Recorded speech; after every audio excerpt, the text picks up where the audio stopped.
So going into this next session, I am honored to be serving as the ranking member on the House Water Committee. So not necessarily one of the hot topics that have been discussed this evening, but water in terms of quantity in our aquifers and our reservoirs, and quality in terms of clean drinking water and non-point source pollution, among other things, are going to be really key issues for the availability of water in the future for Kansans. So I love water as a policy issue, and I'm excited to see the progress that we will hopefully make in this upcoming session. We learned about all of the different water agencies last year and are in the process of doing legislative research and public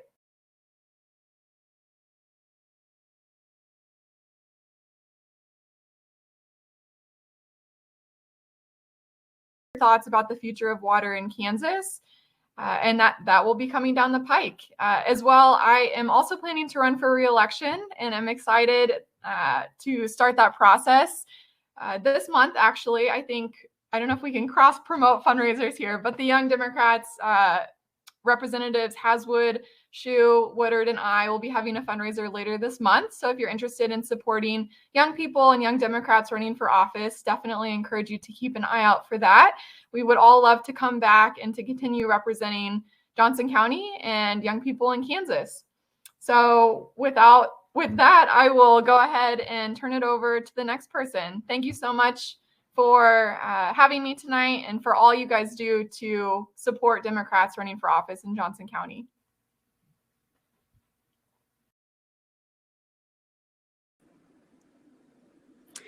Hello, Johnson County Democrats. I'm so excited to be with you this evening, even though it's a virtual event that we can join together. As you remember, it was through your support and belief in me in 2018 that I decided to take the jump and run for county commission. Because of your support, I took on an incumbent who had been in office for 3 decades. Many people did not believe that I had a chance, but you did.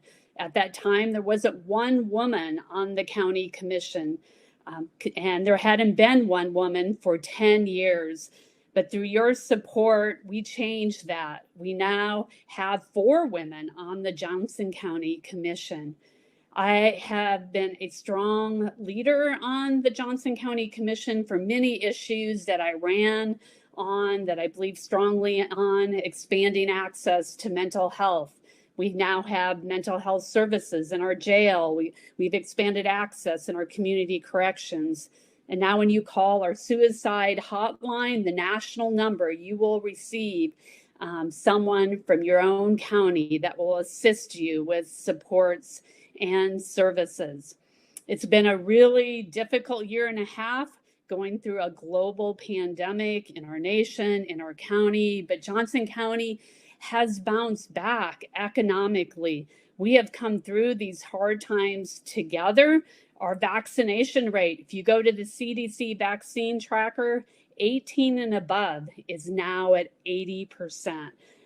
That is just incredible. That is all people joining together, neighborhood groups, churches, Rotaries, to get out the word and help create access to vaccines. We have created together a safer county for our children and all people in Johnson County.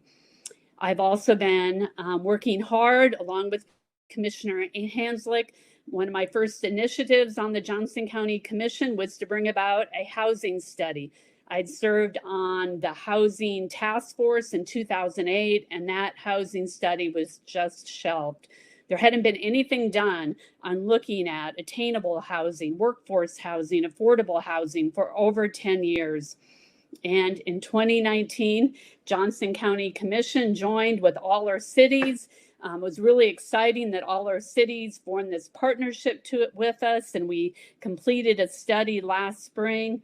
And since then, 3 of us, Commissioner Hanslick, Commissioner Alibrand, and myself, have been working hard to expand housing opportunities for seniors who age in place. What are the opportunities that we can work with our cities on weatherization, home repair, first-time home buyers assistance, And as we know, there's not even a year-round homeless shelter. When you know better, you can do better. And we must do better together with our cities on creating more housing options and more housing opportunities. Sustainability has been a passion of mine. I've served on the Solid Waste Management Committee and the Air Quality Committee for the region. We are now moving forward on having a one-stop recycling center for hazardous waste, glass. I've been pushing and pushing for a drop-off center for composting. We don't have that in Johnson County, and that is moving forward. So real change. When you elected myself, you believed in me.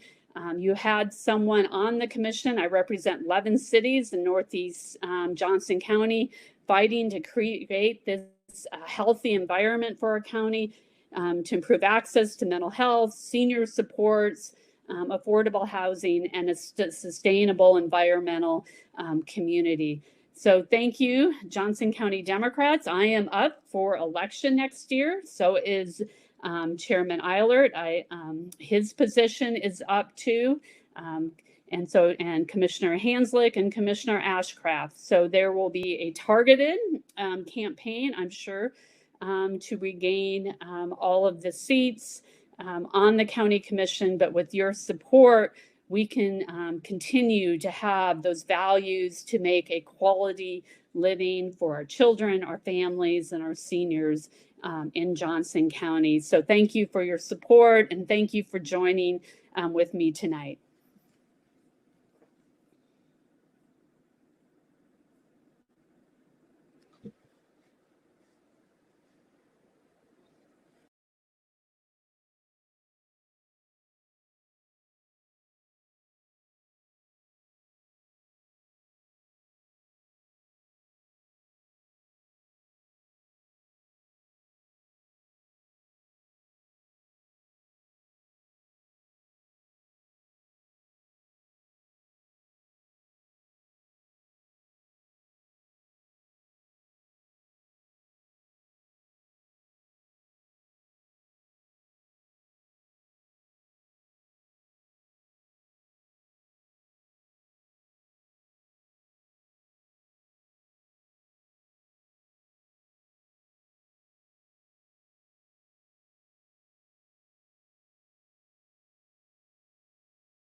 For decades, Democrats have fought on behalf of the notion that anyone from any walk of life should have a fair shot at achieving their hopes and aspirations.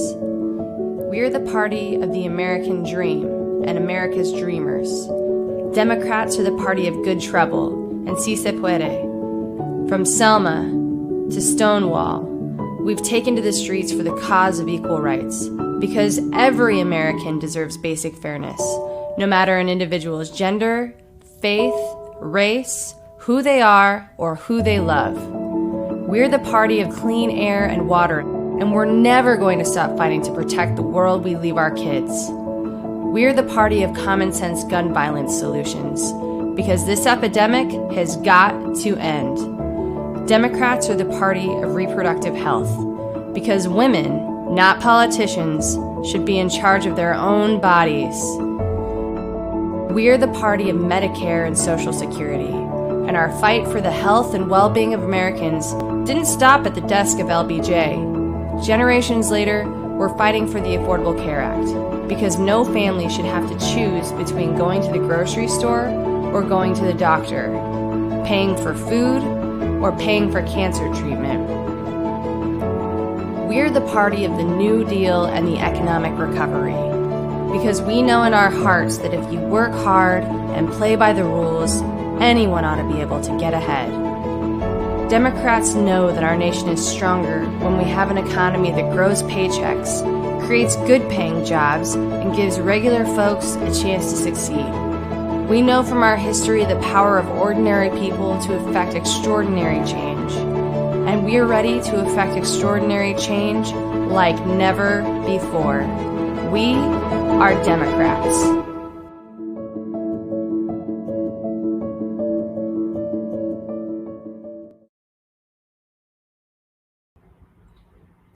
Good evening, Johnson County Democrats, and welcome to the 6th annual Forever the Free State Gala.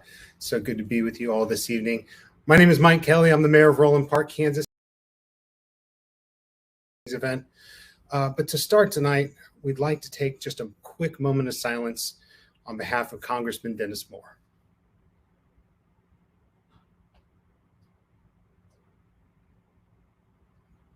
Thank you all very much.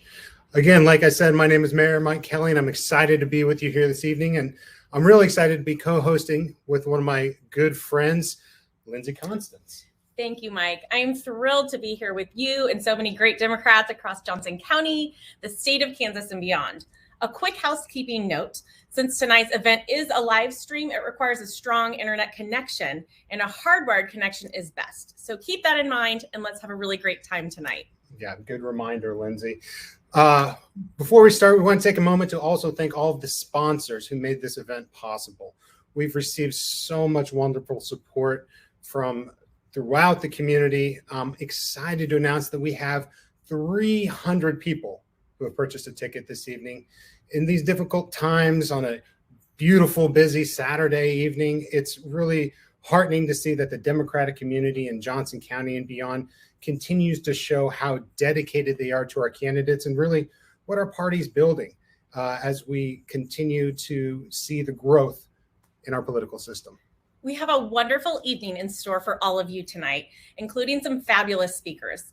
Joining us later in the program will be Kansas City, Missouri Mayor Quentin Lucas. He is always such an entertaining speaker, and I cannot wait to hear what he has to say. Yeah, absolutely. Welcome, Q. Thanks for a little representation from the east side of the state line. And we also have our very own Congresswoman, Sharice Davids, fresh off of helping lead the charge and passing an infrastructure bill in Congress. Happy Infrastructure Week, Lindsay. Happy Infrastructure Week. You know, it's going to be really interesting to hear what she has to say about a really busy year in Congress and what we might expect to hear heading into the critical 2022 election cycle. And finally, we will hear from U.S. Representative Colin Allred, our keynote speaker for the evening. Representative Allred was elected in the same 2018 Democratic wave that delivered the House of Representatives for Democrats for the first time since the 2008 elections. He is a former NFL player and voting rights attorney from Dallas, Texas. He has a lot to talk about, even if he just discusses what's happening in his state of Texas. Yeah, voting rights in Texas. I heard something happened down there. a lot going on in the Lone Star State, and we're very lucky to have Representative Allred here with us this evening. And folks, it's really great to be with you once again. It'd be great to be in person, but we're very excited to be with you here over the shindig or however you're watching this evening. It's really the most important fundraiser for the party throughout the year.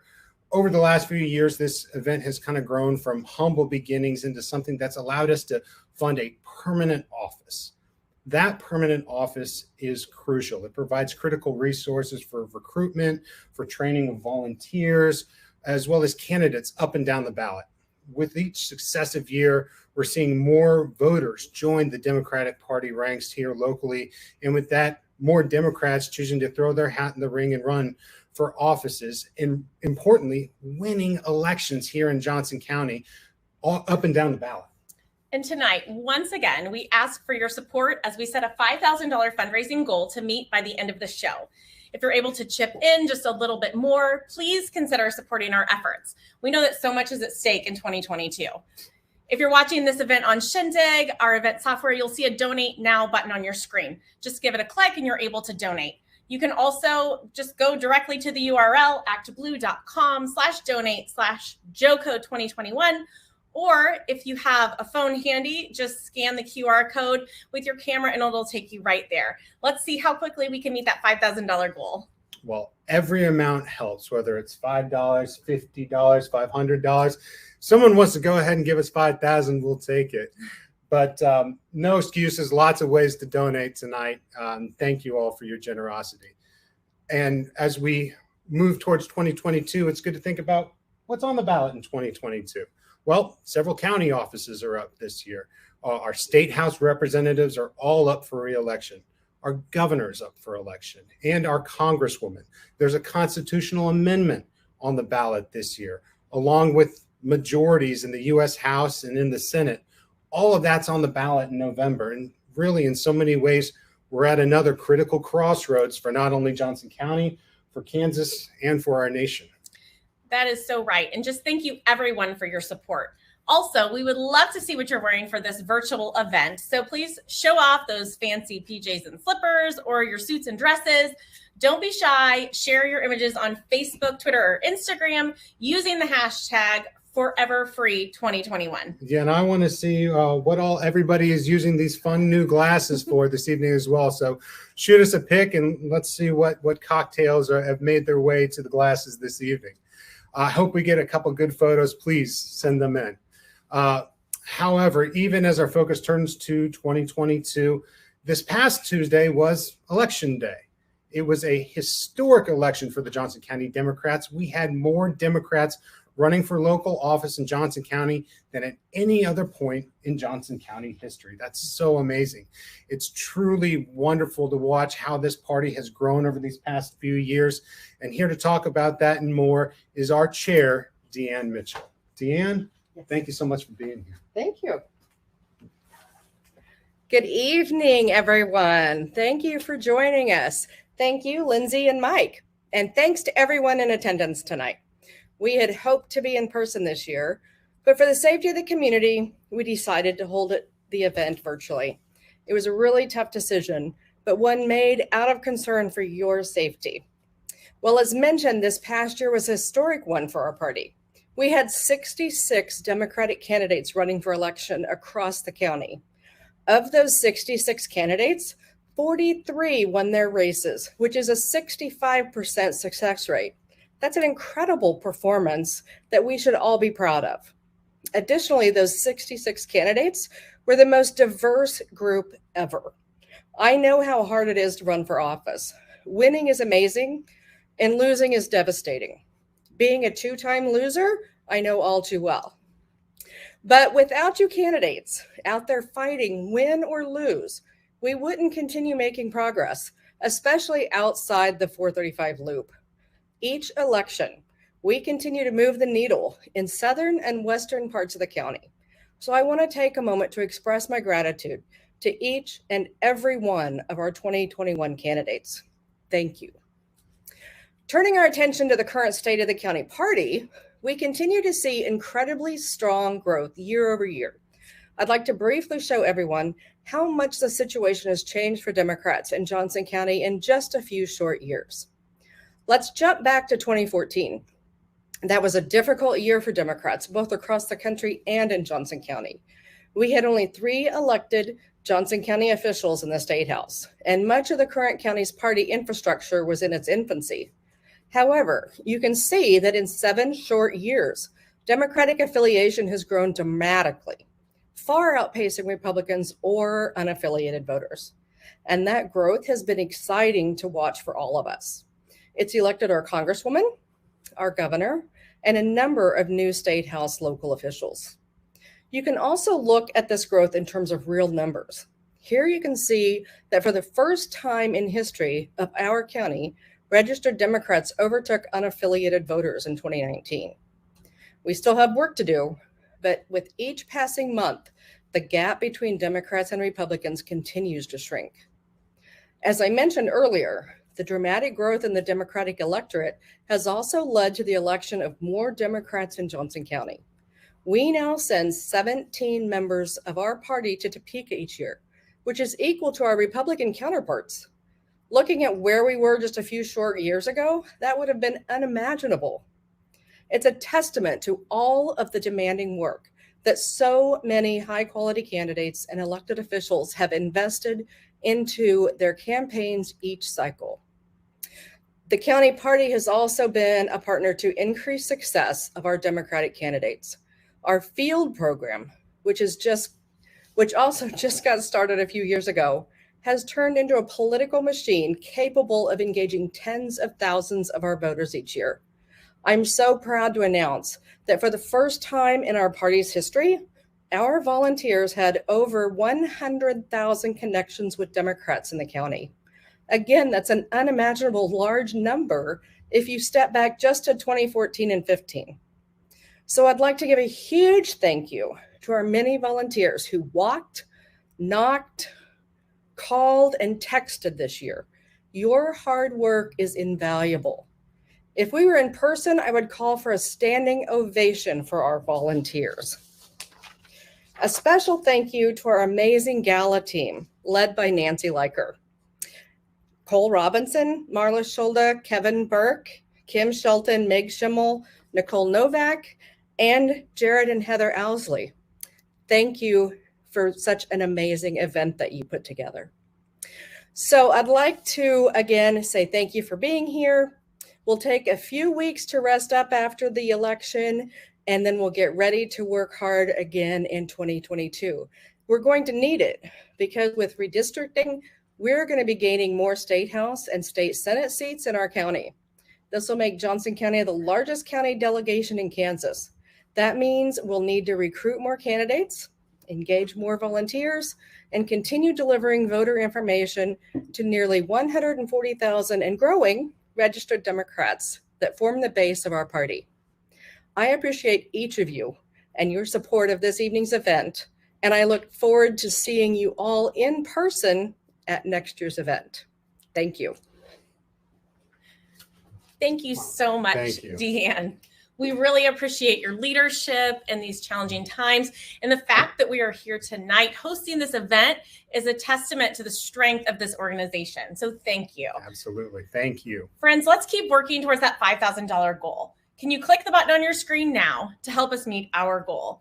If you're watching from home, on the couch with your family and friends, you know by now what to do. Go to actblue.com/donate/JOCO2021 to help us win even more elections next November. Absolutely. And folks, we're looking good. Thank you so much for your support. Again, all of this is happening because we have so many amazing candidates that we need to support. We have made so much progress here in the last few years that we really can keep this going. Your dollars here tonight will directly support candidates, not only in targeted races here in Johnson County, but it gives us the resources to help in Topeka and even Washington, D.C. And I know that we've set a lofty goal, but this is Kansas, Ad Astra. We're shooting for the stars. That's right, Mike. And speaking of Topeka, while many of us are focused on races in Johnson County, there's a whole lot going on across our state. Here to give us some insight into what will be coming up in 2022 is Vicki Hyatt.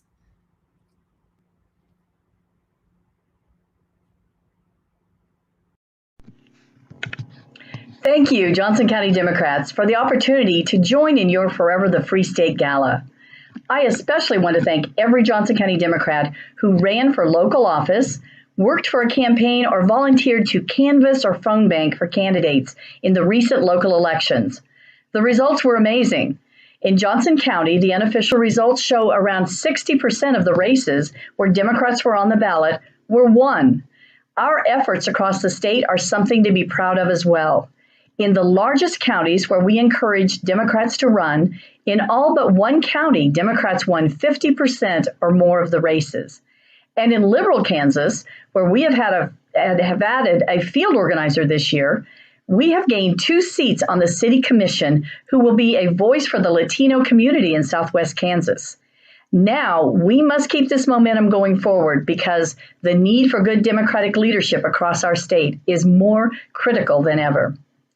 And as we pivot now to 2022, the KDP has already begun preparing for what will be a challenging election year. The Value Them Both Amendment, which is coming up for a vote in August 2022, is a Texas-style abortion ban passed by Kansas Republicans.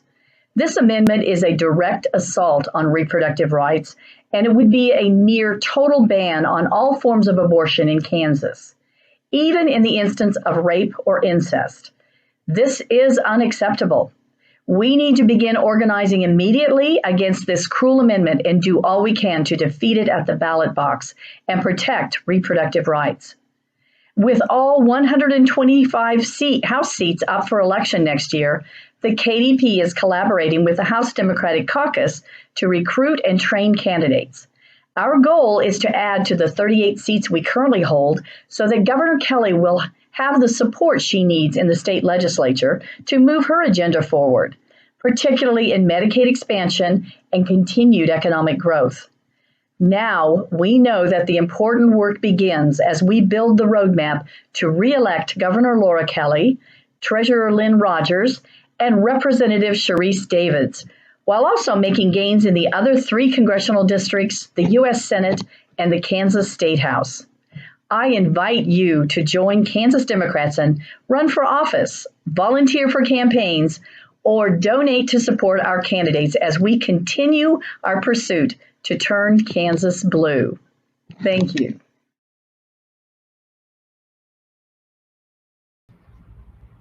Thank you so much, Vicki. 2022 is also a critical year because of a once-in-a-decade event that occurs in our state and national politics, redistricting. Every 10 years, we receive the results from our national census. State legislatures get to then redraw the boundary for all of those races on the ballot. These new districts are then in place for the next 10 years. Yeah, and depending on how those lines are drawn, we can have wild swings in the type of representation that an area can expect. So it's a very important and crucial process that people need to make their voices heard for. And because of this, the process over how these maps are drawn is hugely important. Here to talk about that redistricting process going on right now is the Kansas Senate Democrat and Minority Leader, Dinah Sykes.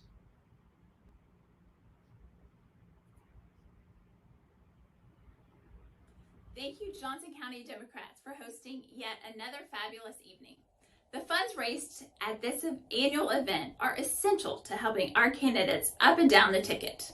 I'm so grateful for the party's continued commitment to building our bench and getting out the vote in these crucial elections. One of the most consequential issues the Kansas legislature will take up next year is the reapportionment of congressional, legislative, and State Board of Education districts. The maps that come out of this redistricting process will determine the political power dynamics in our state government for the next decade. Republicans hold a supermajority in both legislative chambers, but make no mistake, they'll still try to draw maps that give them total one-party control. And this process will determine whether our voices here in the 3rd District will continue to be well represented in Washington, D.C., or weakened and diluted by a party that undermines our democracy at every turn. Former Senate President Susan Wagle may no longer be in the legislature, but Kansas Republicans have made clear that her call to draw Representative Davids out of her district is their primary objective this year. Last time around, Republicans held majorities in both the Senate and the House. They were prepared to do Governor Sam Brownback's bidding at every turn. But the two chambers meddled with each other's districts, letting petty feuds influence their maps and ultimately leading to an impasse. The courts drew the maps we use today, and we're seeing similar disorganization from Republicans in charge this time around. They crammed 14 town halls in every corner of the state into a whirlwind 5-day tour, and Democrats found out the details at the same time as the public. During these town halls, we heard loud and clear from folks from Colby to Kansas City that any parts of this 3rd district do not belong in the Big First. Wyandotte County and Johnson County have intrinsic shared interest, and we need to do all that we can to protect our community's voice in the nation's capital. The legislature is holding another round of virtual town halls later this month, now that we have the U.S. Census data. But we still have not agreed on guidelines, which help you keep us accountable to a fair and transparent process. The 3rd district, the redistricting town hall, is on November 30th, and you can find all the tools you need to brainstorm, craft, and submit testimony on our website, kssenatedems.org. At the end of the day, the legislature has to answer to you. Keep up the pressure on Republican leadership. Keep demanding transparency and honesty in this process. Stay loud and stay on it. The future of our state and democracy depends on it. Thank you.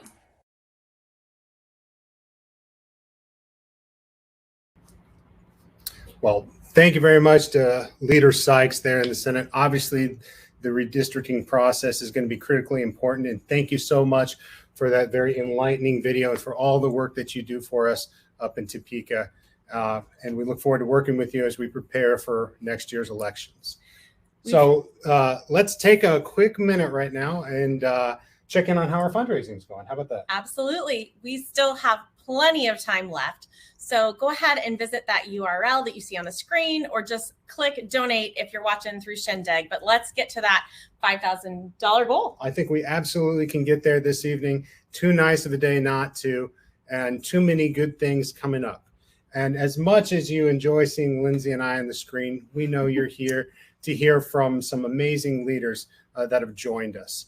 First, fresh off the plane from Washington, D.C., is our Congresswoman, Sharice Davids. We appreciate all the work that she has done in transportation and infrastructure, really in so many things, but to build the infrastructure for tomorrow for our community is going to be incredibly important, not only for transportation, but for a resilient climate in Johnson County. Right, Lindsay? Absolutely. No, we're so proud of the work she's done, and we look forward to hearing what she has to say about the last year with a Democratic administration and what we might see in the next year.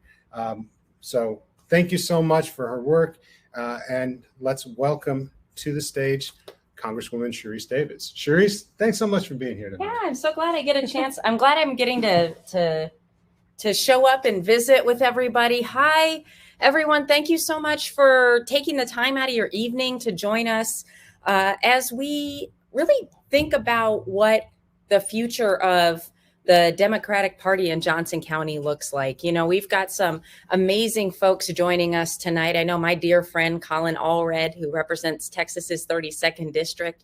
They have more than 30 districts in their state, is going to be joining us here in a little bit. He is dynamic and amazing. I'm pretty sure we're going to see Mayor Quentin Lucas joining us this evening as well. And I just realized I'm jumping right in.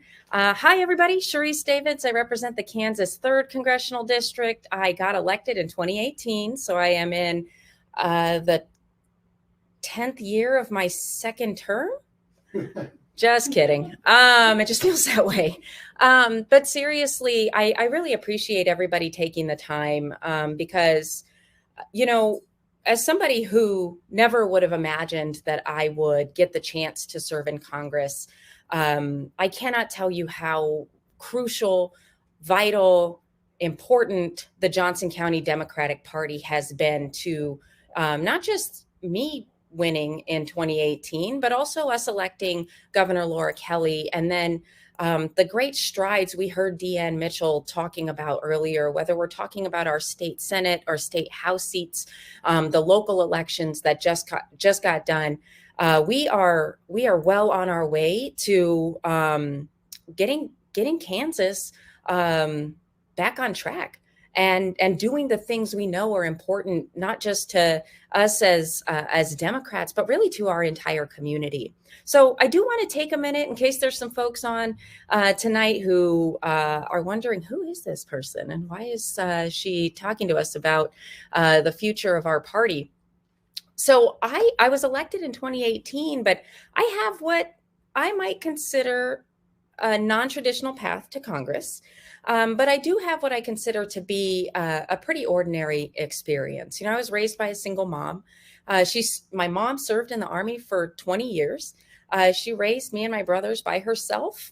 She worked super hard to make sure that I would have opportunities that she didn't necessarily have growing up, and I'm a first-generation college student. Former first-generation college student. My mom got her bachelor's degree about 4 years ago in history. But I worked the whole time I was in school. The 4 years it took me to get my associate's degree at Johnson County Community College, the 4 more years it took for me to get my bachelor's degree at the University of Missouri in Kansas City. And I think that all of those things, those are experiences that so many people understand. A lot of folks know what it's like to work while you're in school. A lot of folks know what it's like to be the first person in your family to go to college, to get an associate's degree.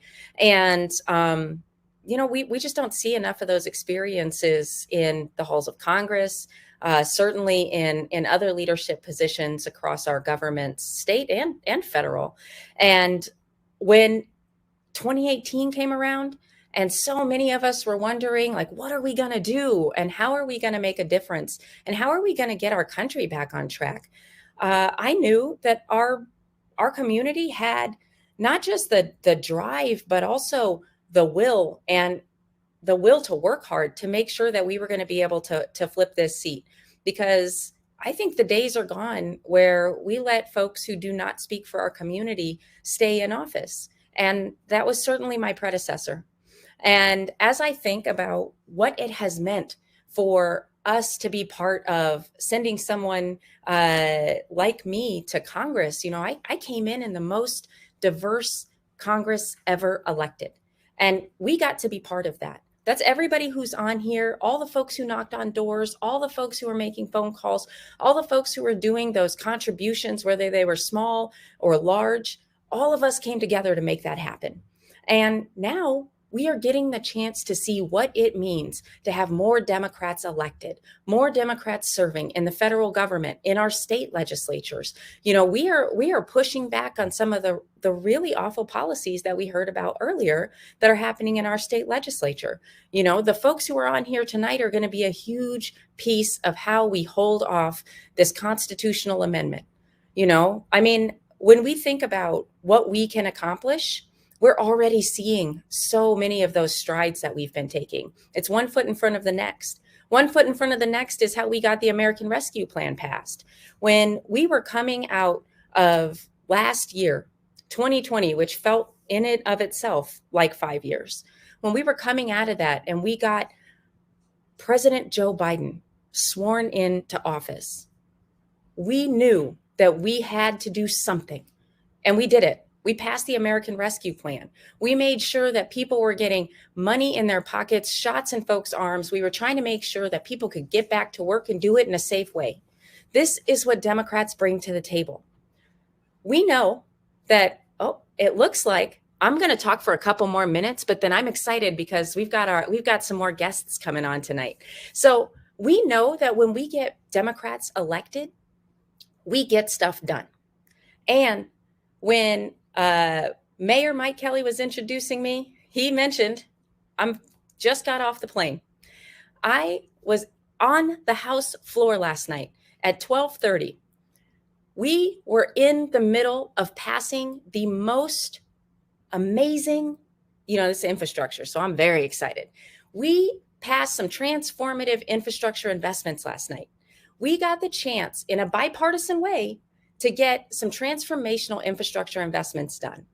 And now the president is going to sign that bill into law. And we're going to start to see sustainable, resilient investments, things that are going to make it so that our children and our grandchildren and our great-grandchildren are able to thrive, that they can breathe cleaner air, that they're going to have water to drink.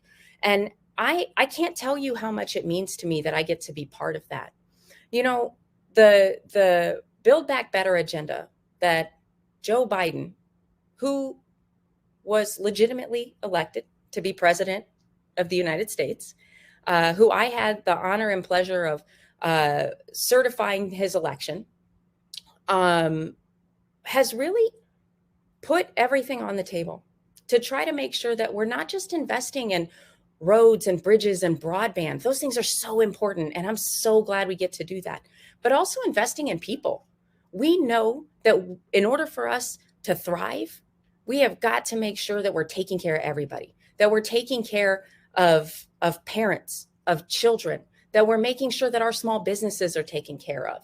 And everybody who's here in the 3rd District, in the Kansas City metro area, we have one of the strongest entrepreneurial ecosystems in the country. And we are supporting those entrepreneurs, and we are supporting the people who are helping our entrepreneurs. And the Build Back Better agenda is all about making sure that we're doing that. Look, we know we have a lot of work in front of us. We've been able to accomplish some pretty amazing things, but the work is not over. We have got to stick to it. As a former MMA fighter, I hope I never have to bring out the MMA skills again. But as a former MMA fighter, I think a lot about strategy, and I think a lot about the work that we're doing. So much of how we were able to get this done in the Kansas 3rd, to flip this seat, to win a re-election in a really tough year, was through working on the fundamentals. When I talk about the fundamentals, you know what I mean? The stuff we're doing here tonight, all the doors that I know you all are knocking on doors. I know you're ready to get back out there next year and knock on doors. Shoot, you were probably knocking on doors to get some of the Democrats elected for these local elections. We're going to keep doing that. We're going to keep supporting candidates in our state house seats. We're going to keep supporting candidates in our county commission seats, because this is the way that we make a difference in our community and in the lives of the folks that are our neighbors and our family and our friends. So I want to make sure I touch on just a couple more things. I've got my notes here. No one wants me to leave out. Okay, I'm not telling this joke. Hold on. All right. Last thing, 2022. We know it's going to be tough. We know it's going to take all of us. Please, please, please don't give up the faith. I know it can be tough. I know it can get frustrating. It can get hard, but we are in this together. Call me if you ever start to feel a little bit down. Call me if you're ever wondering whether or not you should pick up that packet of lit and go out and walk one more day. And we will go out and do it together. In the meantime, let's hear from Mayor Quinton Lucas. He's here joining us tonight because he knows the value of the Johnson County Democratic Party. Mayor Quinton Lucas hit the national scene in a way that I think is so cool. And I'm not just saying that because he was my mentor in law school. I'm saying it because I know he is a public servant through and through. Mayor Lucas, he's not going to come this way. I'm pretty sure he's on here. Why don't you join us on the stage here?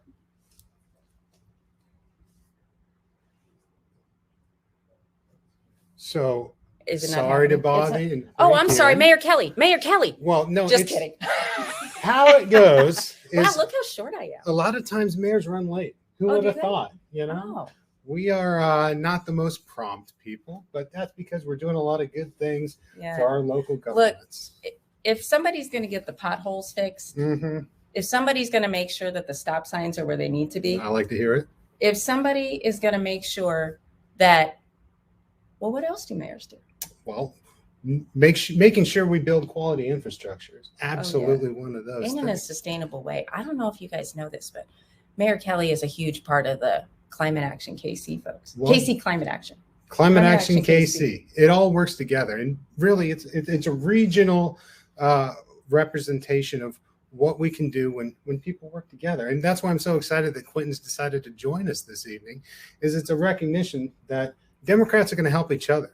Mm-hmm. We're the party that works hand in hand to support and raise the tides for each other.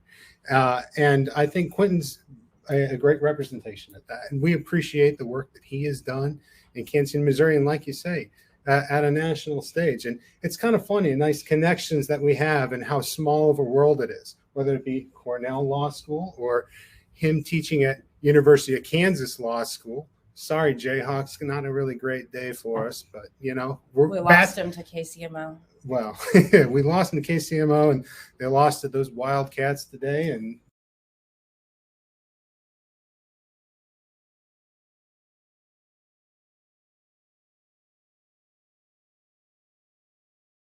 it's all kinds of good things going on in the Sunflower State. Should I tell jokes while we wait for Quentin to come on? No, I mean, I would love to hear a joke. You got a good one queued up? I wish I had. You would think I would have some infrastructure jokes. Mm-hmm. Yeah. Well, so then the chicken says, I wanted a. No, I don't know. I'm making a joke about how I don't have any jokes. Hello, Mayor Lucas. How are you tonight? I am doing well. It is great to virtually be in Johnson County with outstanding Democrats. Frankly, some of the best mayors in the region, I say, reside in that wonderful space. Very dapper folks as well. So I am doing well. And we just managed to get the baby to sleep tonight, my 6-month-old. So it's like I'm winning a lot today. Winning. Absolutely. Empathy, sir. Well, we will jump off here so that you can give some inspiration. I'm all about it. I am ready for some inspiration. I love it. Also, I see that hard hat in the background. I'm admiring it. We are ready. We're going to get building. So I am excited to go and honored to visit with all of you. First things first, I want to say congratulations. Congratulations to people like Congresswoman Davids, Congressman Cleaver on my side of things, and Democrats who were able to get things done, who are able to say, you know what, while there are disagreements and policy issues, among other things, we still accomplish things for the people of America, for the people of Kansas. And that's something that matters a lot to me. And my short amount of time with you today, I want to say a few interesting, I hope, things and inspire you a little bit and encourage you to make sure that you continue to support the Johnson County Democratic Party, Democratic causes in Kansas and throughout America, because it does make a difference, even in times when we feel like it's very tough. So a little bit about me that you may not know. I actually was, while born in Kansas City, Missouri, spent some of my youth growing up in Hutchinson, Kansas. And I remember when I was a little boy in Hutchinson, for some reason, I was the world's biggest nerd. I would follow everything on news and television. And I remember when Governor Joan Finney was elected the first female governor of Kansas, and certainly a Democrat. And it told me, even though I am not a woman, that you can do almost anything. It told me also that the Democratic Party cared about all voices throughout Kansas and all voices throughout the country. Fast forward a few years, and I continue to see women in Kansas who made a strong difference with the election of Governor Sebelius and ongoing with the election of Congresswoman Davids and Governor Kelly. We continue to see that Kansas is showing a path for all of us in the Midwest as to how we can find bold, dynamic, exceptional women that are making a difference for all of us. And so a personal thank you for me and from so many who have been touched by the example that all of you give. So a few things. One, a lot of times we kind of talk about what might not be right. We talk about division, we talk about elections in other places, but let's actually talk about all of the things that are working great for the Democratic Party. We saw in our elections on Tuesday that responsible moderates and so many others won elections in municipal races and school boards in Johnson County and throughout our region. We have also seen that Governor Kelly has been able to lead economic development and infrastructure development, and frankly, in our COVID-19 response in a way that I only wish we could have in the state of Missouri. It is a great time to be a Kansan, and it's a great time to be a Democrat in Kansas. But there are important steps for all of us as a part of it. I grew up in the Baptist religion, and there was this amazing thing that always happened. You would go to a different church, and the preacher was always trying to raise money. I don't know what they were raising money for. It was usually a community center, and they would say, well, we're doing well, but just keep on digging. Dig a little deeper. $5 more will make a difference. Well, that's a little bit of what our ask is here today. The Democratic Party needs your support, not just, and we love the support you've been able to give on social media, knocking doors and donations, but we also need your help to make sure that people know that they can believe. They can believe that their voice will be heard. Their voice can be heard in Washington, in Topeka, in our city halls, and in so many other places. So even when you may feel like you're tired, just like the preacher told me, dig a little deeper. Find that extra hour to make calls. Find that extra $5, that extra $10, that extra $500 if you're rich, like some few people that I know. But make sure more than anything that you continue to care and share a message that things can be better. So, tonight I'm spending time at home with all of you virtually, but I also have a baby in the other room. And something that I know has become so important to me, more than perhaps it was before, was making sure that we are building a state, a party, and a country that stands up for working families. I was raised by a single mother who worked hard to provide for me and my two sisters. But I also know how things were tough for us when we didn't have child tax care benefits, when we didn't have pre-K, when we didn't have so many things that are actually priorities of President Biden, our administration, and Democrats now. This is what we fight for. You're fighting for, candidly, people like me as a little kid. We're fighting for so many kids and so many families each and every day. And that's important for all of us. Another thing that's vital for all of us is making sure that we have a government that's based on actually getting things done. When I go to Washington, it's the most interesting thing. I'll visit with everyone in the delegations in Missouri and Kansas. And I have loved having the opportunity to have my friend, Sharice Davids, as somebody I meet with. When I go to visit some of my other folks, including perhaps one of my senators on this side of the line, we say hello, we say, how's your family? And that's about all we have to talk about. When I have a chance to talk to Congresswoman Davids, we can talk about infrastructure, we can talk about community needs, we can talk about safety and violent crime and the impact it's having on so many of our communities. And we can talk about building a better, safer, healthier life that actually looks to the challenges that our climate and our changing climate present to all of us in Kansas City and beyond. And that cooperation is key and vital to our region.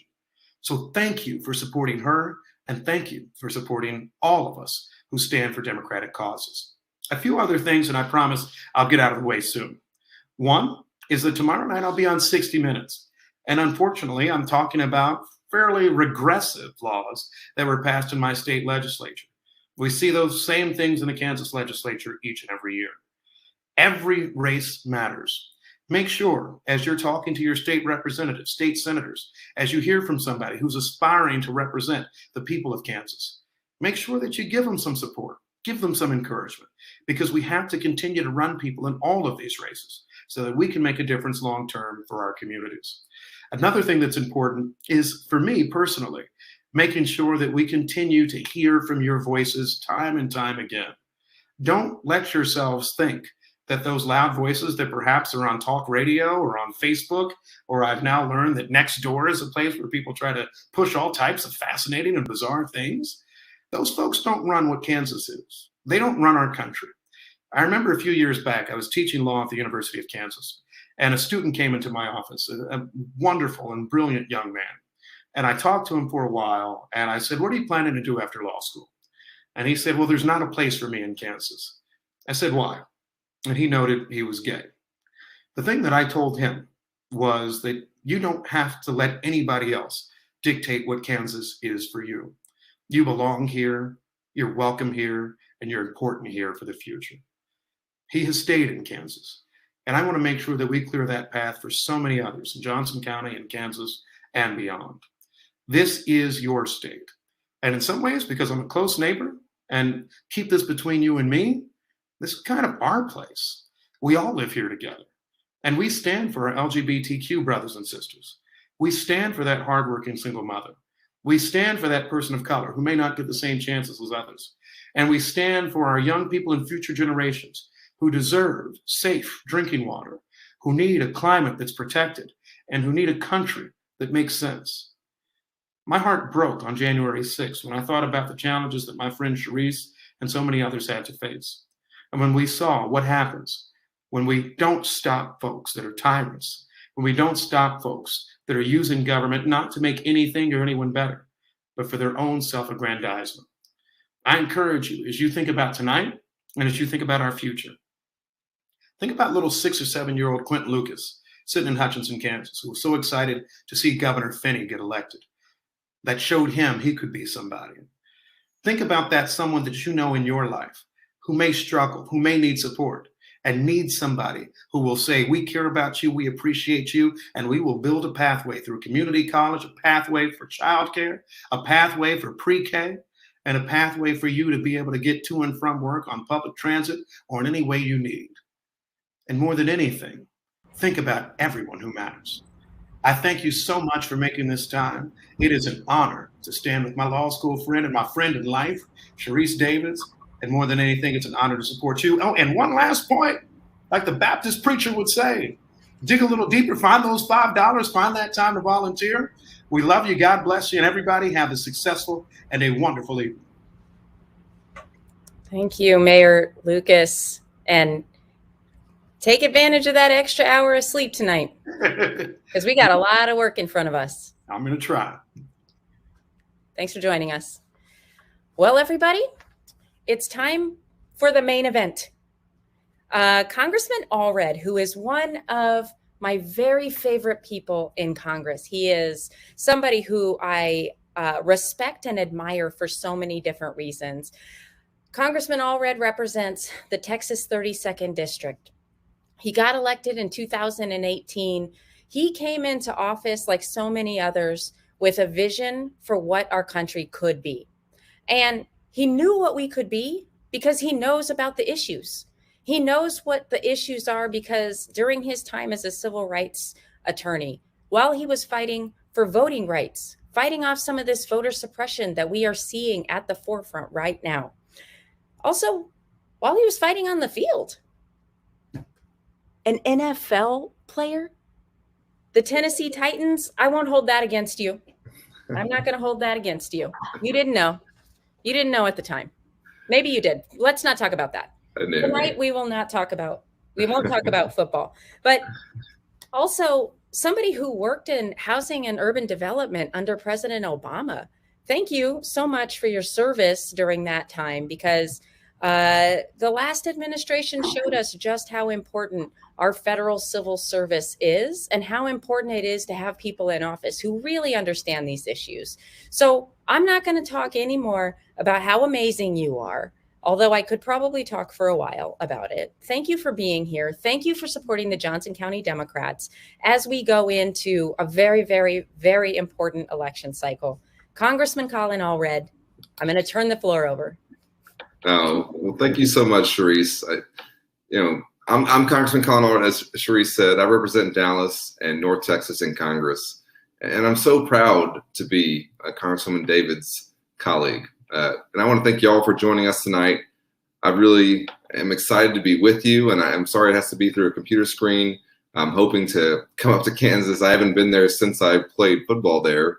And I just want to say thank you so much to my really, really good friend, Sharice Davids, for inviting me, to all of the great speakers that y'all have had tonight, and everyone at the Johnson County Democrats for your hard work in putting together tonight's event and for allowing me to be a small part of it. And I just want to say that y'all are really lucky to have Sharice Davids as your member of Congress. She is one of my best friends in Congress. I get to see how hard she works every day for Kansas in DC. And some of you might know that she's a little bit of a nerd.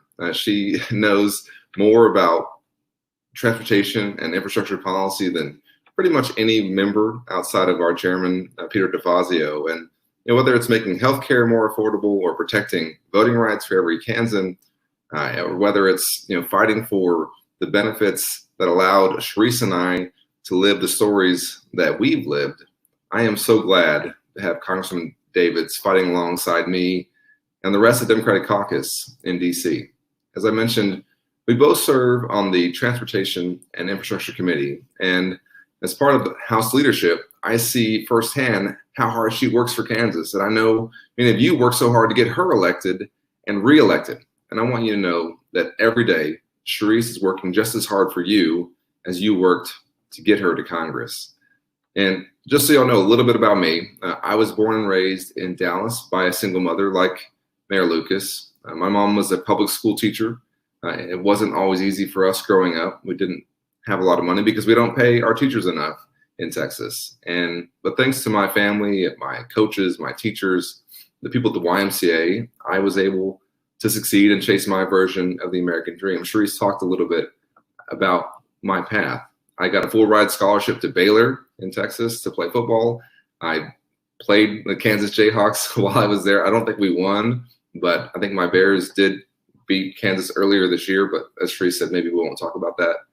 And after Baylor, I played 5 seasons in the NFL as a linebacker with the Tennessee Titans before going to law school and becoming a voting rights attorney. And I worked to defend the right to vote in my home state of Texas and across the country as a voting rights litigator, and had the honor of serving in the Obama administration as an appointee of the Department of Housing and Urban Development. And then the election of 2016 came, and I decided to come back home to run for Congress in 2018 for some of the same reasons that I know Congresswoman Davids did, because I didn't think the community that I grew up in was being represented well in Washington by the current occupant of that office. And I thought that our government should look more like the folks it represents, should care more about the folks that it represents, that it should give people a chance to chase their version of the American dream like I'd had.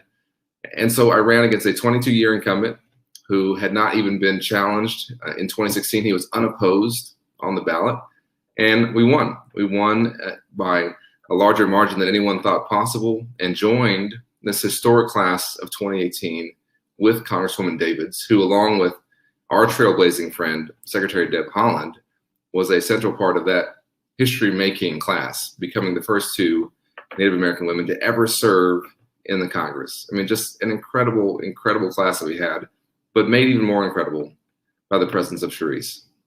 And I know that it's thanks in no small part to your efforts, not just in 2018, but what you did for years now to make sure that someone like Sharice could be successful in Kansas. And I really wanted to tell you that I understand, coming from Texas, a state that is largely dominated at the statewide level by Republicans, how difficult it is to carve out some of these wins in difficult House races, in state legislative races, for mayor's races. And I want to tell you that I know the work that goes into it. It's ordinary folks coming together to do extraordinary things. I knew that we were in good shape in 2018 when I saw parents bringing their kids to our block walks, when I saw them bring little red wagons and telling them that if you just knock on one more block of doors, you can get some ice cream. I knew we'd created an atmosphere then that was something special. And I think just like in the suburbs around Kansas City and what we've seen in Texas suburbs, is support has shifted our way, but we have to make sure that that support stays our way. And part of it is because Republicans in my area, and I'm sure it's similar in Texas, this is a different version of the Republican Party. It's one that is much more focused on division. It's one that has really lost any kind of credibility in terms of saying that they're pro-business. One that's focused on culture wars, focused on one person, and one that really does not reflect the Republican Party that I grew up with in Texas. You know, we have one of my constituents is President George W. Bush. When I was growing up, a lot of the folks who voted for me, a lot of the folks who donate to me, who block walked for me, drove around with W stickers on the back of their cars because they consider themselves to be Republicans, but they have seen that this version of the Republican Party doesn't represent them. And so it's by appealing to them that I got elected. It's by appealing to them that I know Sharice got elected. And we have to make sure that we, as a party, are big enough to welcome in folks who maybe don't know where they belong now because they don't see their values represented in this version of the Republican Party, and one that still fights for the common values that I know we all have. In Texas, we've had a heck of a time recently. I'll be honest with you. We just experienced one of the most radical legislative sessions at any time in our history, bar none. And I know the tide is turning in Texas, and I'm sure it is in Kansas as well. But right now in the state of Texas, Roe v. Wade does not exist because we passed the most radical and dangerous anti-abortion law in the country. We're fighting over the kinds of books that can be in our schools, what our teachers can teach. And my mom taught in Texas public schools for 27 years. I know how hard that job is. And it doesn't need some state legislators telling them whether or not they can teach history, how they can teach that history, whether or not they can assign a book to read in their class without someone looking over their shoulder. We've been through this before as a country, folks trying to tell teachers what kind of history is okay, what kind of science is okay. And we can't go back to those days. That's what they're trying to do right now in my state, and I'm sure in yours. And as much as we are part of that fight to hold the line and make sure that we don't give up any ground, Sharice and I are also the kind of members of Congress who work to find common ground so that we can get things done and so that we can make sure that we can pass important legislation that allows folks to chase their version of the American dream, hopefully as free of any barriers in their way as possible. I just want to say that thanks to our work, thanks to you delivering Sharice to us in Congress and helping us keep this narrow majority, we have been able to do already incredible things. We passed the American Rescue Plan, and just yesterday passed the bipartisan infrastructure bill that's going to allow us to remake our country's infrastructure.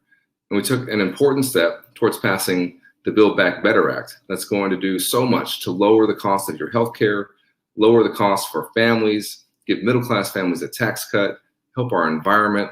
There's so much that's going to be in these important pieces of legislation. It's going to be the most substantive and important legislation that we've passed since the days of Lyndon Johnson and the Great Society. And I just want to mention, thanks to the American Rescue Plan, we got shots in arms, created the child tax credit, delivering monthly payments that has cut childhood poverty in half in this country. We sent $1,400 checks to every American who was eligible. We delivered critical pandemic resources to our cities and local governments so that they could get through this difficult time. And we did that, and it was one of the most important bills that we've passed in the Congress. And we did that, and it's allowed our economy to be where it is right now. And thanks to that effort, as I said, we lifted 3 million kids out of poverty. We lowered costs in the ACA marketplace, making healthcare more affordable for every single American who's looking for healthcare there. And we don't talk enough about some of the great things that we do in our legislation. But just yesterday, we did another important thing.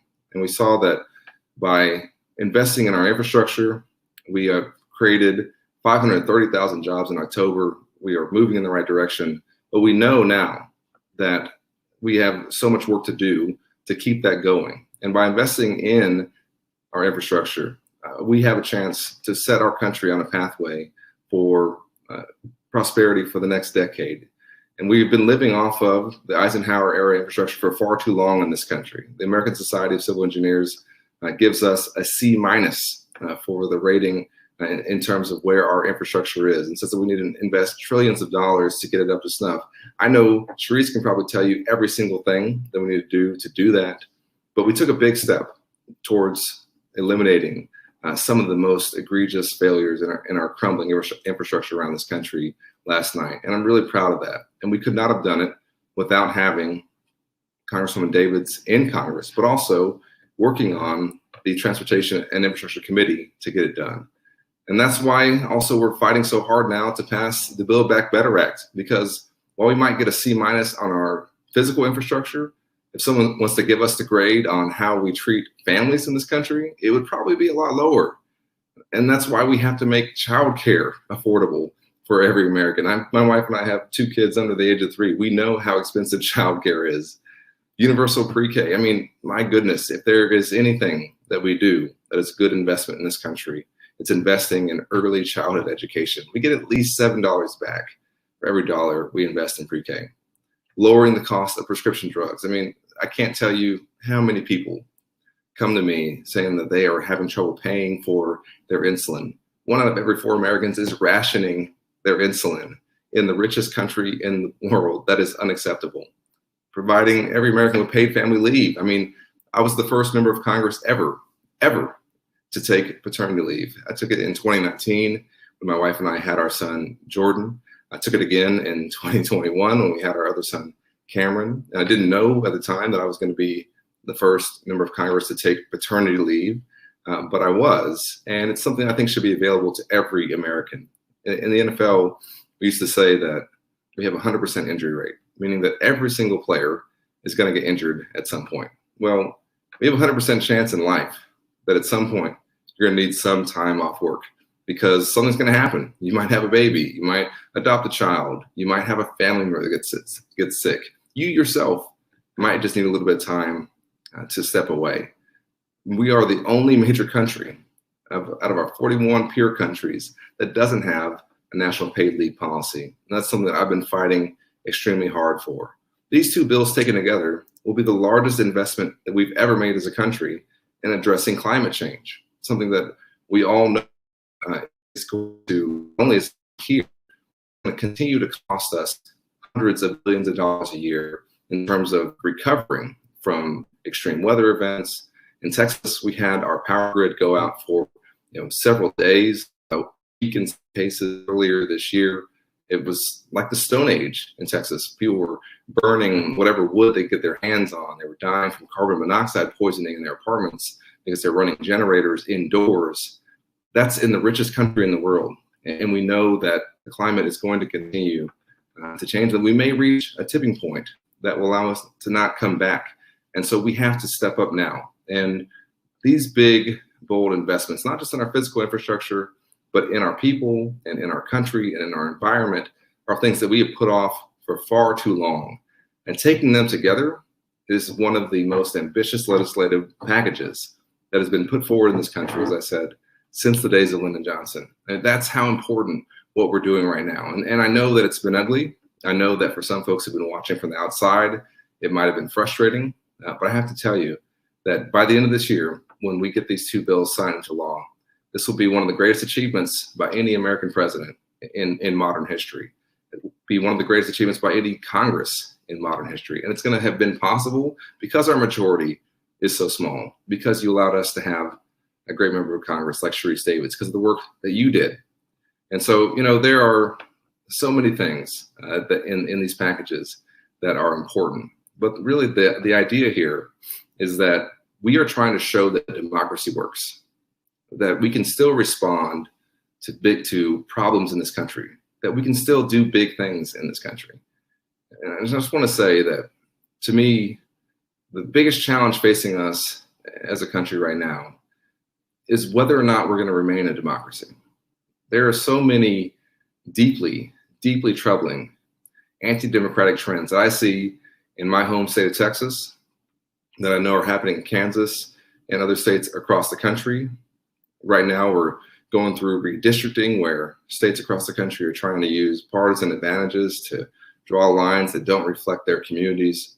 But it's not just that. They're passing laws to make it difficult for certain Americans to vote, knowing that they probably have a Supreme Court behind them that's going to be hostile to voting rights.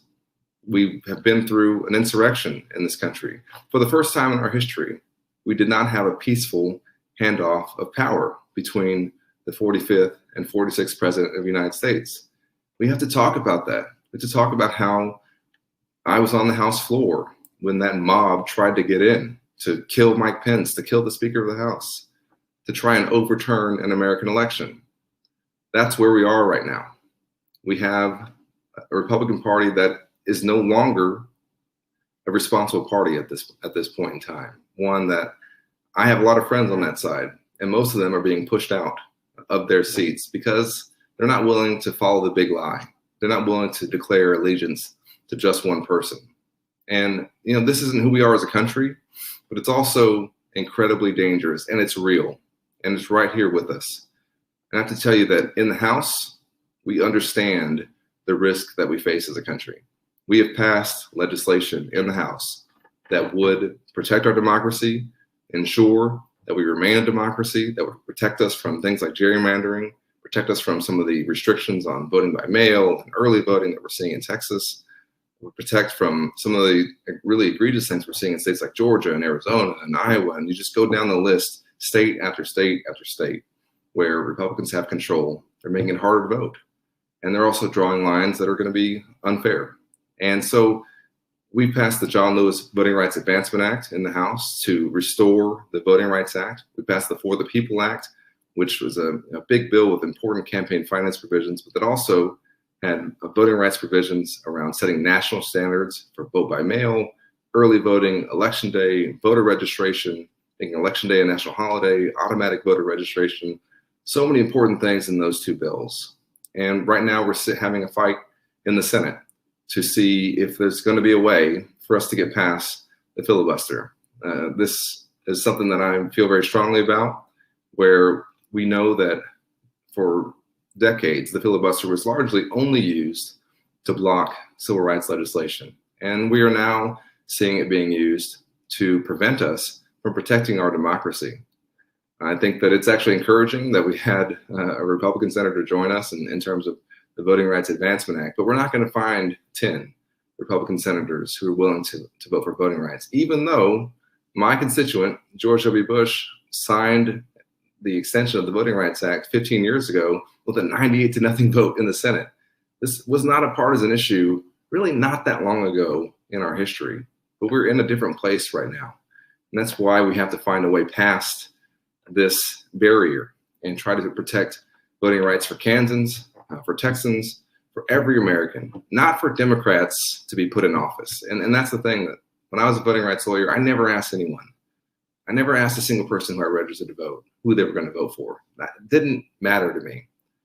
I think that the elections are certainly partisan. The outcomes of those elections are partisan, but the conduct, the act of voting, the counting of your vote, the confirmation of your vote should not be. It should be free as possible of partisan influence, free as possible from any kind of influence. And I am deeply, deeply worried about the state of our democracy if we're not able to do something to protect it at the federal level, because we do have states like Texas and really in 48 other states that have passed some version or introduced some version of suppressive laws. And that's where we are right now. And I think that we have to understand what the stakes are in 2022. I know how hard y'all worked in 2018 and in 2020. And I told everybody who worked for me and who volunteered for me that we were right when we said that 2018 was the most important election in American history. And we were right when we said that 2020 was the most important election in American history. And we're going to be right again when we say that 2022 is the next most important election in American history, because we cannot hand over the House to a version of the Republican Party that is really irresponsible, that is at a point where we don't know whether or not they'll be even willing to confirm a presidential election in 2024. January 6th of 2025 could be a lot different if we don't have people like Sharice Davids in Congress to fight, people like the folks who we know are going to protect our democracy. And that's why it's so important, not for Democrats in terms of us keeping our own individual power, or for me to stay in Congress personally, or for Sharice to individually stay in Congress. We're here to serve. We're here to protect our democracy. We understand that we are stewards of our democracy, and we understand what's at stake. And so I want to tell you that whatever you've done in the last couple of election cycles, and I'm sure it's a lot, we have to dig deep and give as much as we can in this next one. We can't get discouraged. It's an off-year election. I know that not having the president on the ballot can sometimes have a little bit of a drop-off in terms of turnout. We can't allow that to happen in 2022. We can't allow that to happen for Congresswoman Davids. She's going to need that turnout. I'm certainly going to be pushing for it in Texas. And we need y'all to continue to be what you've been, which is leaders on the front line of our democracy. Folks who are engaged right now in the hard work of democracy in their communities are the ones who are saving it. When people ask me all the time how we won in 2018 in Texas in a district that, as I said, was not even contested in 2016. They say, well, was it because you were a football player? Was it, your local connections? And I say, no, it was my community. They organized themselves. There were so many groups that formed that didn't exist before the election in 2016. That they might have started off as election night watch parties, getting ready for the first woman president of the United States. And then they might have become group therapy sessions as they worked through kind of the grief and the pain of what happened in that election. And then they decided to organize and to give themselves a name and to maybe join their county party, run for an office in their county party. And they became the leaders of our local Democratic movement. And they flipped my congressional seat. They flipped 12 House seats in our state legislature. They flipped a bunch of Senate seats as well. They brought us within 2 points at the statewide level in 2018 of winning a Senate seat in Texas, within 5 points at the presidential level in 2020. And you have done so much, I know, for Sharice and for your governor, and that work, that hard work, that everyday work of talking to neighbors, having those difficult conversations, of organizing when nobody is looking, when you're not getting your name in the paper. That work is the work that saves our country. That work is the work that leads us to pass the Build Back Better Act, or the bipartisan infrastructure deal, or the American Rescue Plan. It makes Joe Biden the 46th president of the United States. That work changes history, and that's what you've been, and that's what you've done. I just have to say that I'm honored to be with you. I am just thrilled every time I talk to the folks who are doing the work on the ground across this country to protect our democracy, because we're all in this together. My hero and idol, John Lewis, who Sharice and I had the honor of serving with, used to say that we might have come here on different ships, but we're in the same boat now. We're in the same boat. We have to pull in the same direction. This is up to us. President Obama would tell us that change, we can't wait for someone else to make that change. We have to do it. And I have to tell you that Sharice Davids, to me, represents everything that's great about our country. She is not only a historic member of Congress, but she's a really good member of Congress. Her story of how she came to be at this point is something that if you wrote it in a novel, no one would believe it. But it's the American story also. It's a story of what's possible in this country. Only in this country can a story like Sharice's happen. Only in this country can a story like mine happen. And it's because of folks like you. And so I just want to say that y'all know what it takes to win.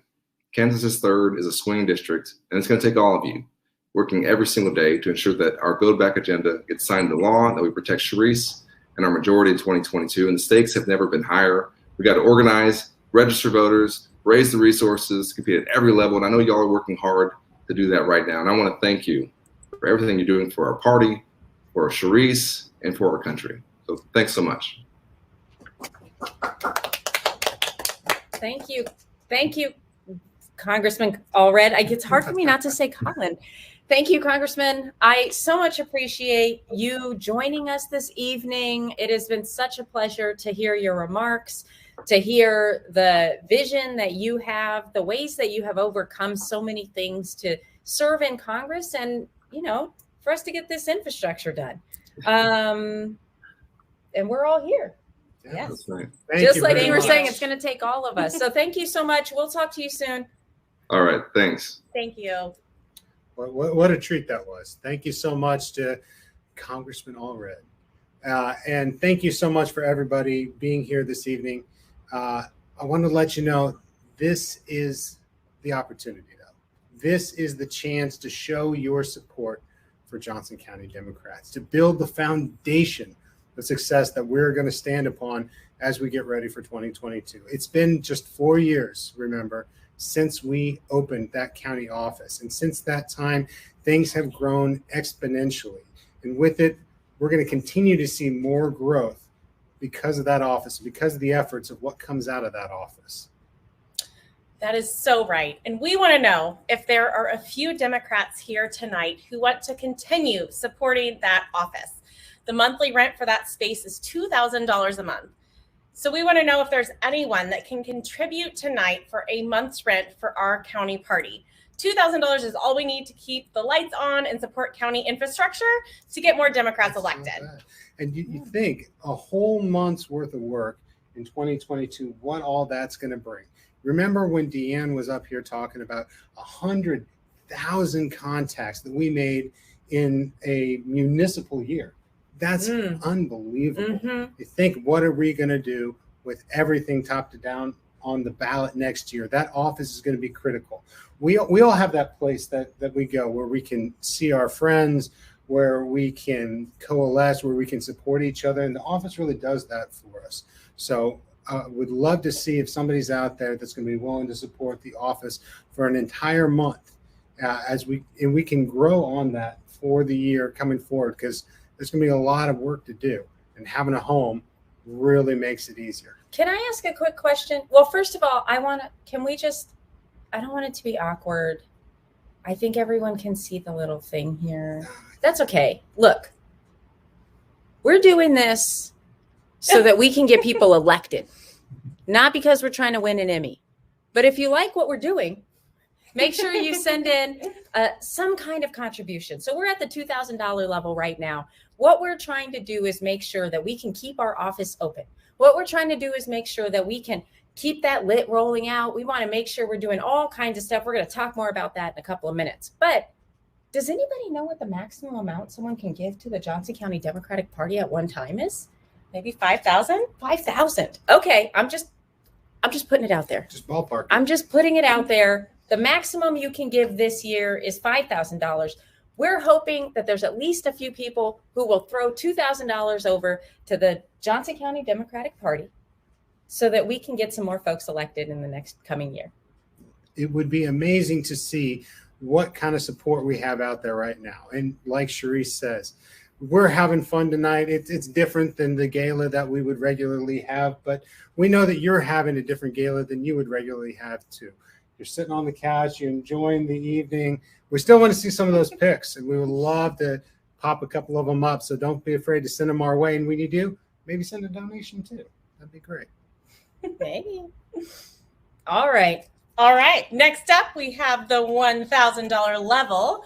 $1,000 makes such a difference for our party and our races across the county. It can pay for 200 yard signs. Wow. It can pay for mail to 2,000 households. It can also print 5,000 county voter guides that go to volunteers across Johnson County for Democrats. So let's see about some $1,000 donations. Hold on. I don't know if you all know about this. I started something called Sunflower Seeds. I did it because I think we need to figure out ways to support our local level candidates, our statewide candidates. So I started Sunflower Seeds last year.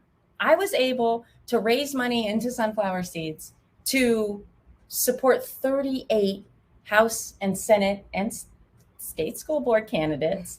And I think this is one of those times where Sunflower Seeds can show up. So we're going to put, from Sunflower Seeds, we're going to put $1,000 into the Johnson County Democratic Party. Thank you.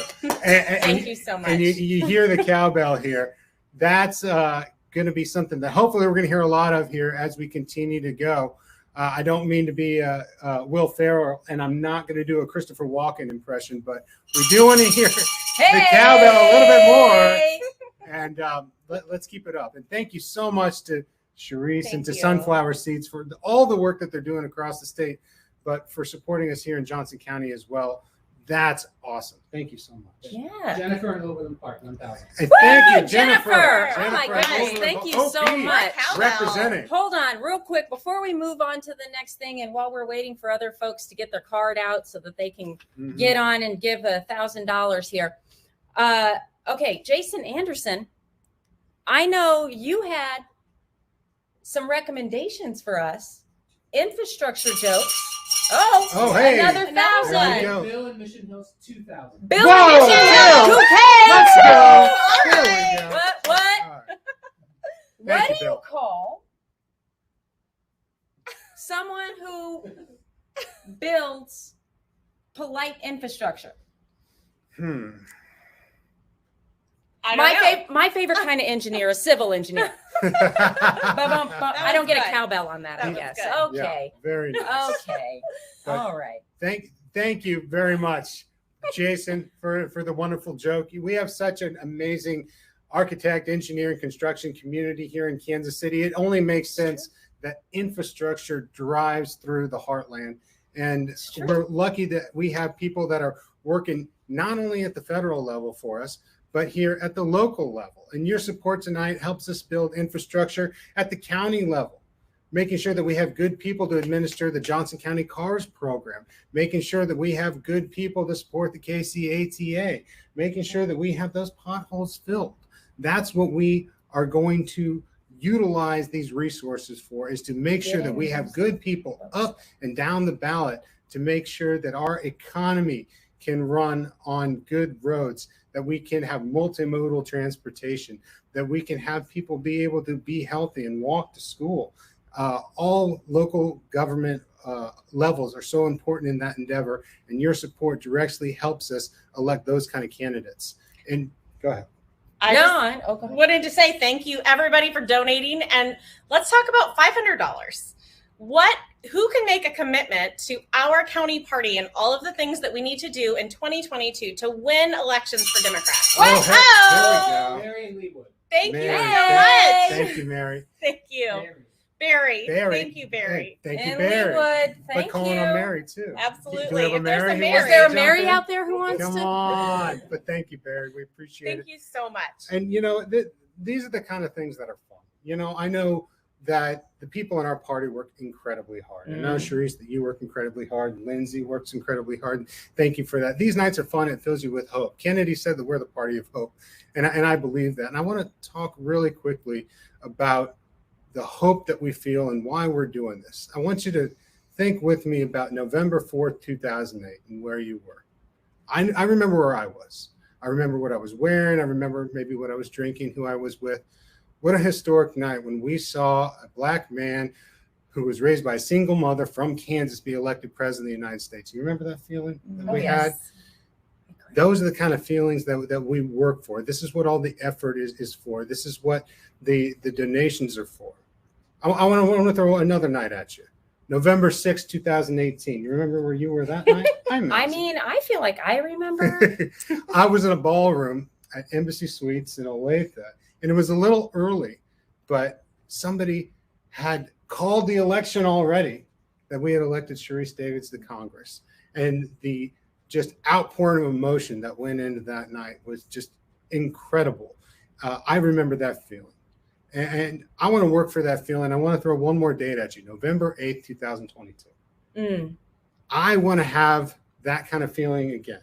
I want to have the opportunity to work for and make sure that we keep Laura Kelly as the governor of the state of Kansas. Yes. I want to make sure that we have Sharice Davids in a majority in Congress in 2022 and beyond. And I want to make sure that we have Democrats in local and county offices leading the way. And I want to work towards that feeling. And I think you guys want that feeling too.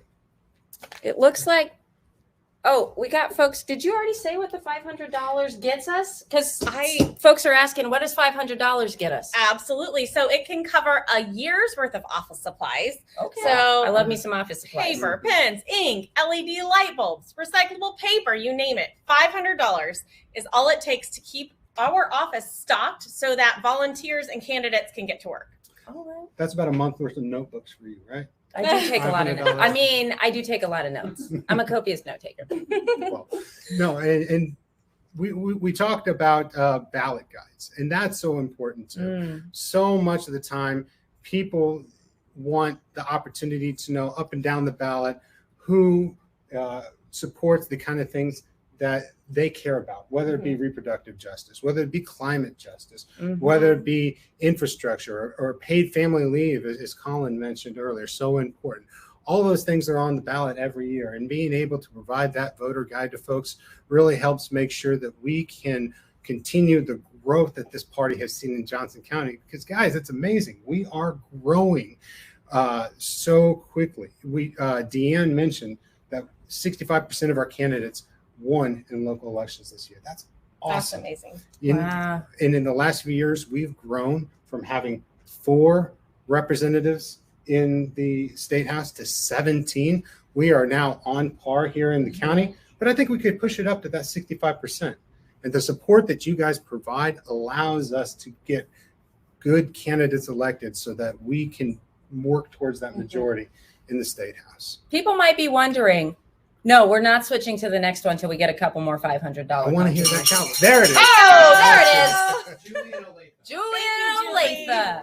Julie, we thank you. The folks watching, thank you, because now we can go on to talk about what $250 gets us.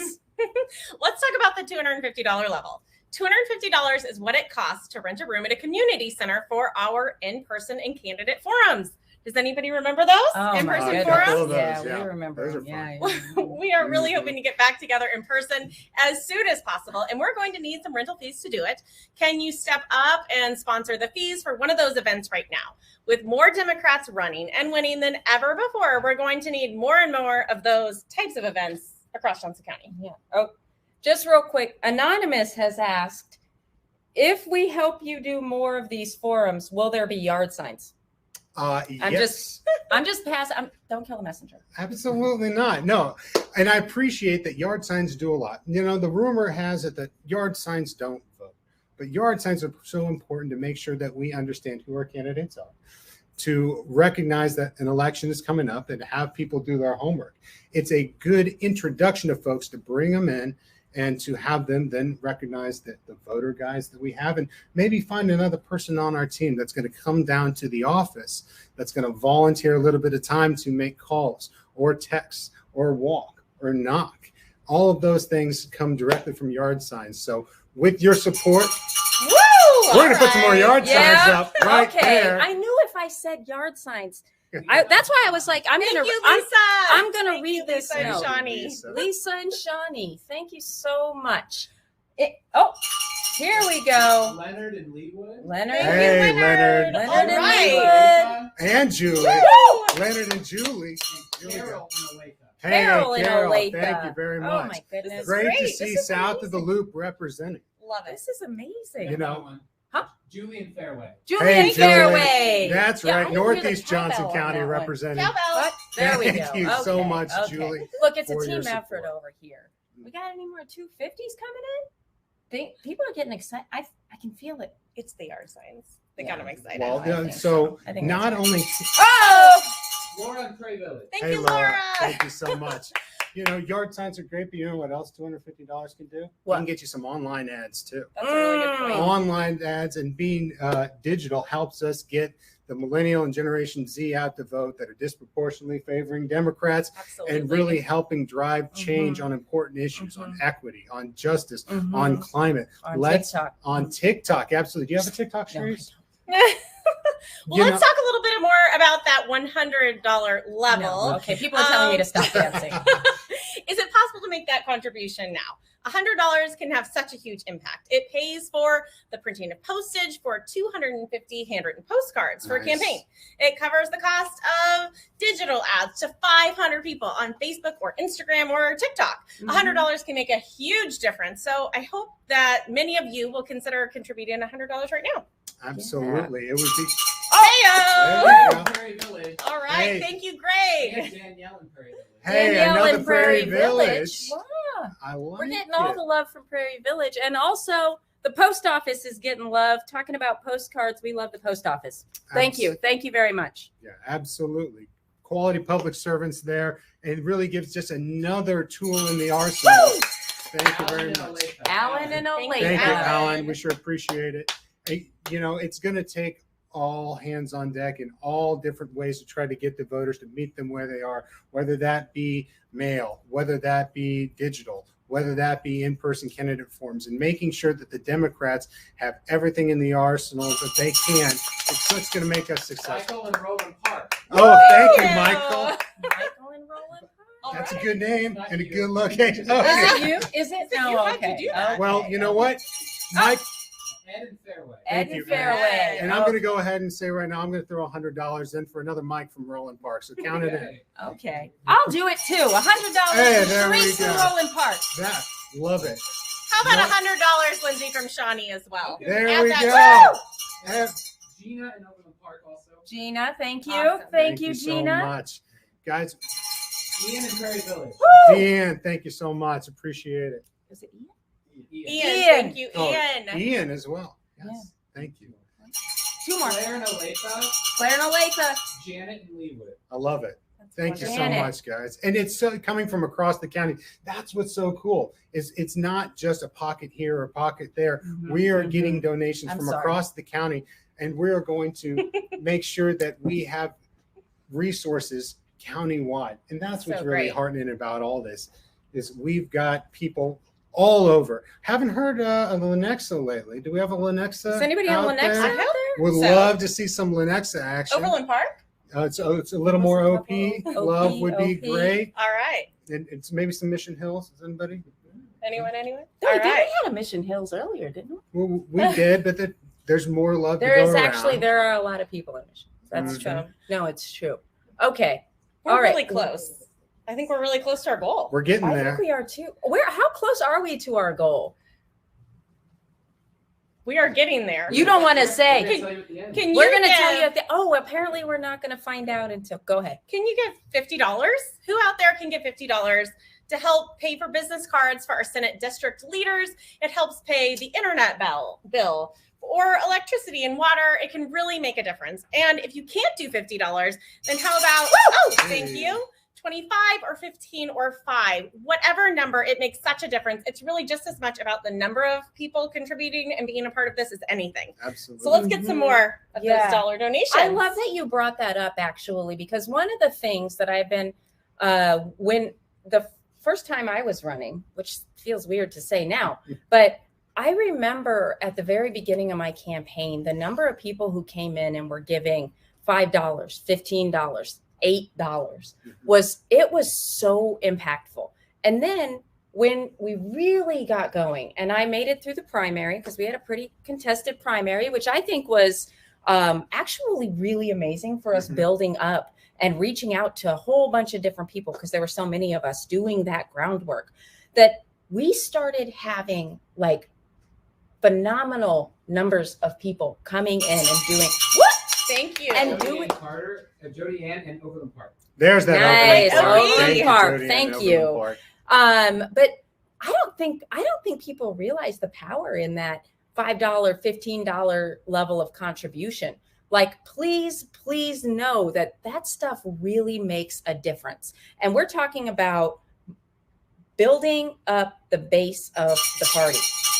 Jan and Leewood. Jan and Jan. Leewood, thank you. And you're absolutely right, Charisse. We're building a deep bench here, and every little bit helps, and every bit and every volunteer and every donation puts you on the team and helps us work towards victory in November.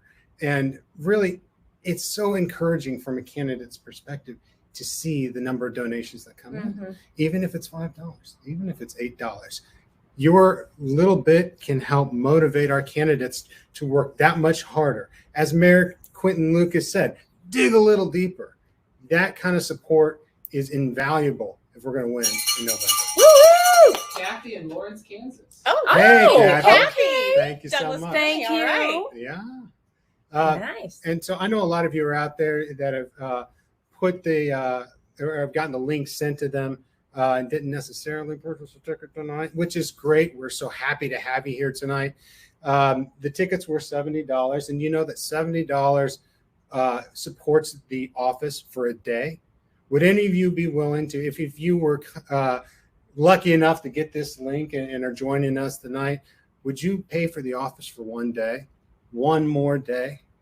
Good things can come. Thank you. Nancy and Olathe and Jay and Shawnee. Thank you. Oh, now we're Jan gonna. and Leewood from Hey, there we go.